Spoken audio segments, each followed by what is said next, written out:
આજે આપણે સ્કાય અને પિંક કલરની સાડી ફરીથી એકવાર બનાવીશું. એ પણ આપણે કોન્ટ્રાસ્ટ મેચિંગમાં જ બનાવીશું. તમે જોઈ શકો છો એકદમ સરસ લુક આવે છે. આ સાડીને આપણે ચોલી ટાઈપ પણ પહેરી શકાય છે, પાટલી વાળીને ફરતી સાઈડમાં. તો આજે હું તમને એ શીખવીશ. તો સાડીમાં લેસ કઈ રીતે મૂકી શકાય એ મેં આગળના વિડીયોમાં બતાવેલું છે. એવી જ રીતે આ સાડી બનાવી લીધી છે. સ્કાય કલર ઉપર પિંક કલરની લેસ મૂકેલી છે એન્ડ બ્લાઉઝ પણ કોન્ટ્રાસ્ટ મેચિંગ લીધેલું છે. તો સૌ પહેલાં આપણે સાડીની અંદર કેનકેનવાળો ચણિયો કઈ રીતે પહેરી શકાય એવું બતાવીશ. એમાં લેસ કઈ રીતે મૂકવો એ મેં આગળના વિડીયોમાં બતાવેલું છે. તો આવી રીતે મેં કેનકેનવાળો ચણિયો જે આગળનો વિડીયોમાં બતાવીશું એવો બનાવેલો છે, એ અંદર પહેરાવેલો છે. એના ઉપર જે આપણે મેચિંગ સાટીનો છે એ પહેરાવી દીધો છે. જ્યારે આપણે ચોલી ટાઈપ પહેરવાની હોય તો આવી રીતે કેનકેનનો ચણિયો અંદર પહેરાવી દેવાનો પહેલાં. તો આ વિડીયોમાં આપણે ચોલી ટાઈપ કઈ રીતે પહેરી શકાય એ હું બતાવીશ. તો સૌ પહેલાં મેં બતાવેલું છે તમને કે નીચે કેનકેનનો ચણિયો પહેરવાનો, એના ઉપર જે સાટીનો મેચિંગ ચણિયો હોય એ પહેરી લેવાનો. હવે સૌ પહેલાં આપણે સાડી લઈ લેવાની. હવે સાડીને સૌથી પહેલો જે છેડો હોય એ લગાવી દેવાનો અને ફરતી સાઈડ ચપટી વાળતું જવાનું અને સાડી પહેરાવતું જવાનું.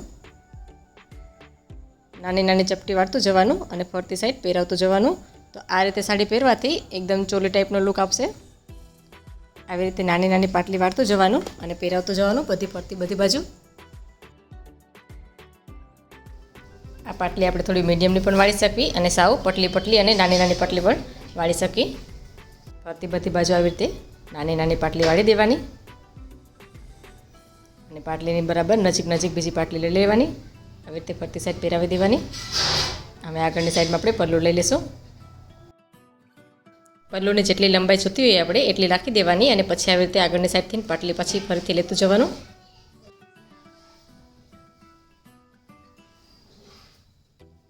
ફરીથી ત્યાંથી પણ સ્ટાર્ટ કરી દઈશું પાટલી વાળવાનું.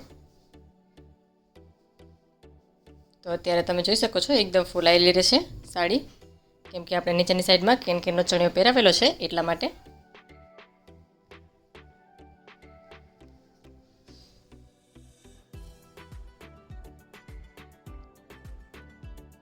આવી રીતે ફરતી બધી સાઈડ રાખી દેવાનો.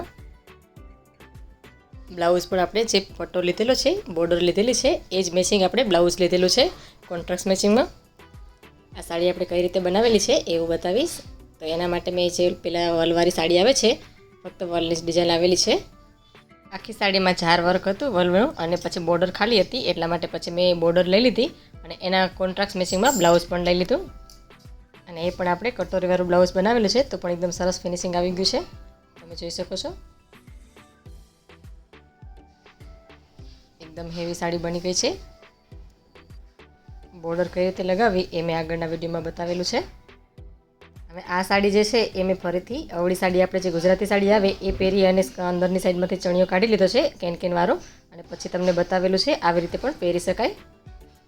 અને પહેલી વખત જે બતાવ્યું પાટલી વાળીને એવી રીતે પણ પહેરી શકાય અને અવળી પણ પહેરી શકાય.